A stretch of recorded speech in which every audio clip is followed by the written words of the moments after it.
Sadie Nardini here, founder of Core Strength Vinyasa Yoga. If you don't know me already, if you do, hey, what's up?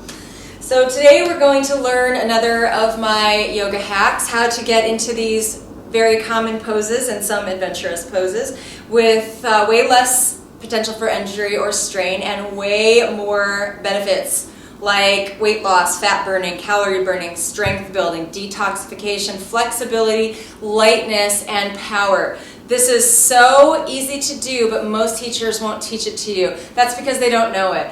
So with the new anatomy knowledge that I've gained from studying for the last decade with anatomy masters and biomechanics and physics masters, coupled with yoga, I see why some of these poses don't work and in fact can be hurting us, disempowering us, and making us weaker. So I want to show you that today. Join me on the mat. All right, so I want to teach you the low to high lunge. This seems like a really simple transition, but actually it hurts a lot of people, especially over time. It can tear down your hips, your knees, your lower back, and just overall the hip joints and make the pose just suck. So we don't want to suck. We want to rise and shine and dance with spirit in yoga.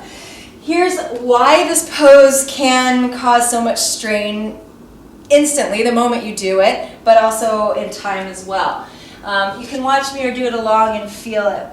Inhale, reach the right leg up. Now this is instantly going to compress the SI joint, the sacroiliac joint in the low back and the low back itself, and can really strain along this standing leg, which we've got really straight, and often we do this early in class when we're cold, so this is not a great, it's almost like a standing split, not a great thing to do early.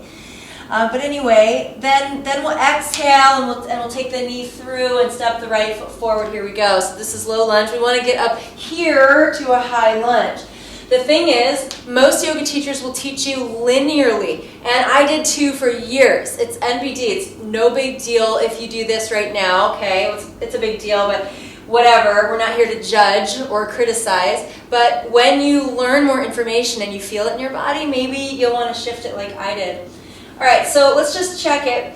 Back leg straight is going to force the pelvis forward, and it's going to jam as soon as you start coming up. And most people come up here, so they kind of get as low as possible, right? Femur bone about parallel to the floor, whatever we say. And then we're going to inhale by reaching the arms forward and up. Now what this does, with the pelvis tilted forward, probably jamming on the hip joint here. Mine's really close, like it's like a Pac-Man chomp right there. With the straight back leg, the pelvis has to stay kind of forward like that. The more we lift the arms forward like this and start coming up, the more we strain a fulcrum in the back, the low back, that has to kind of yank you up like trying to hang on to the bottom of a telephone pole and pull it up. There's so much pressure right now that's unnecessary.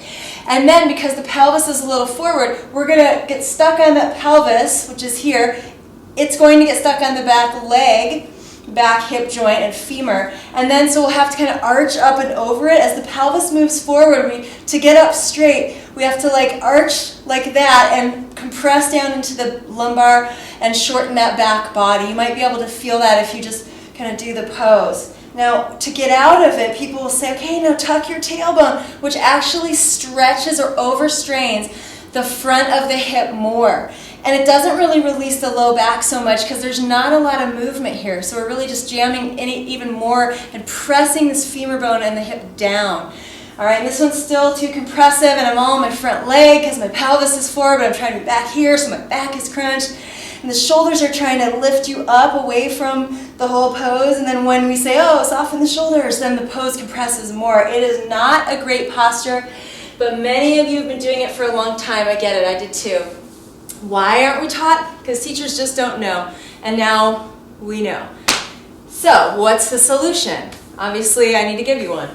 All right, so downward facing dog, inhale, reach the right leg up.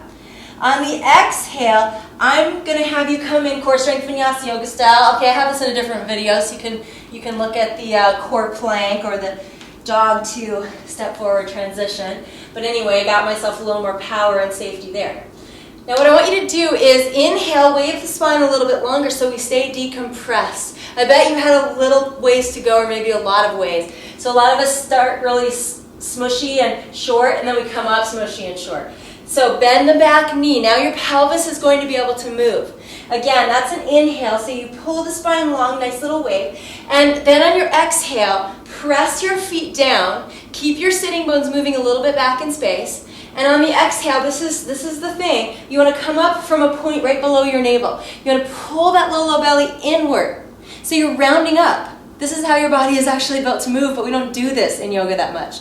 Sitting bones stay back and wide. Roll the low belly in and up, almost like kitty cat pawing up that front spine. Zip up that front spine and bring yourself in and up from the front lumbar spine. The front sacrum in there, top of your hip points, all that. So you're moving yourself inward and upward.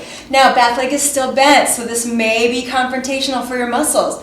You're going to be working harder than you usually do in this pose, and that's good. For every one of these you do, it's like doing 3 of those others or more.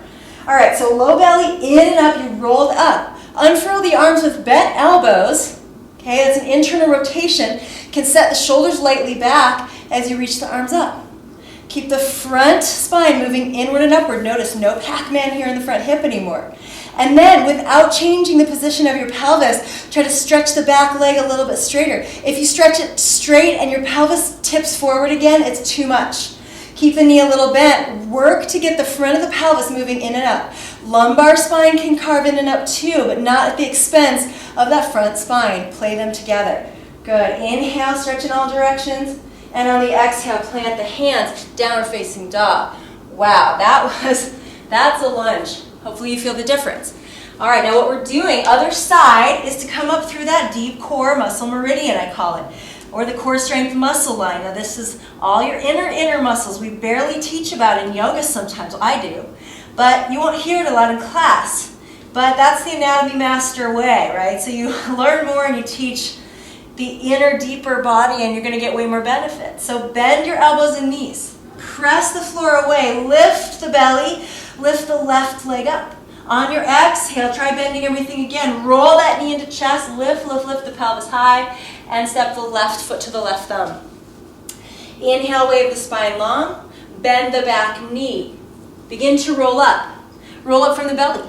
Yeah, let yourself go into that waving motion. So you're supporting yourself with a deep core muscle called the psoas there. When you roll up like that, you're getting that psoas drawing that front spine inward and upward. That will protect the lumbar from over curving and dumping and compressing into itself and the SI joint back there. So the way you come up matters so much.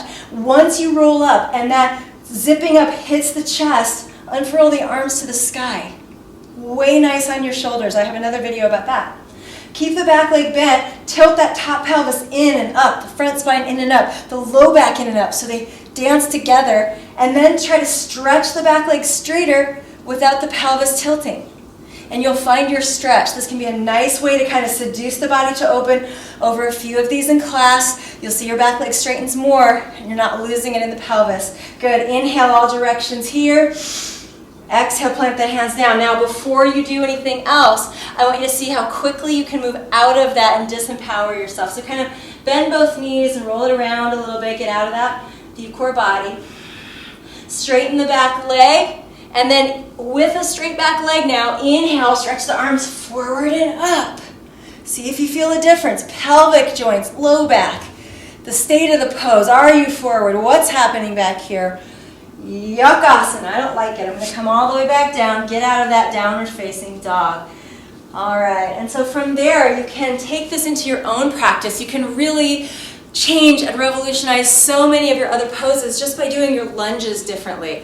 And of course you can save yourself so much time and strain wasted, effort wasted, and you can gain more power and more safety and just really rock your practice so much more. Hope you enjoyed that, and let me know how it's going for you and what you think.